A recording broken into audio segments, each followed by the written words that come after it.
اور اس جگہ پہنچے جو خدا نے بتائی تھی۔ وہاں ابراہیم نے قربان گاہ بنائی اور اس پر لکڑیاں چنی اور اپنے بیٹے اسحاق کو باندھا اور اسے قربان گاہ پر لکڑیوں کے اوپر رکھا۔ اور ابراہیم نے ہاتھ بڑھا کر چھری لی کہ اپنے بیٹے کو ذبح کرے۔ تب خداوند کے فرشتہ نے اسے آسمان سے پکارا کہ اے ابراہیم، اے ابراہیم۔ اس نے کہا میں حاضر ہوں۔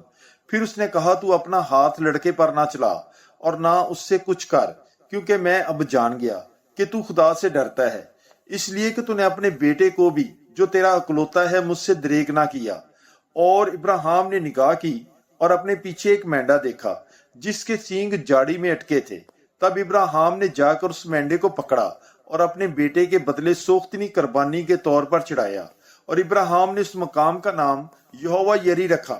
چنانچہ آج تک یہ کہاوت ہے کہ خداوند کے پہاڑ پر مہیا کیا جائے گا۔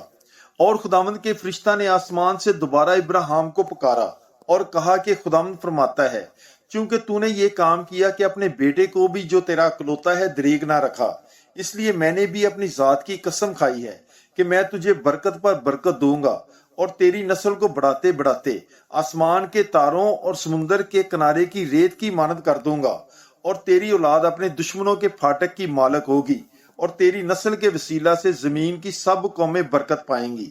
پیدائش کی کتاب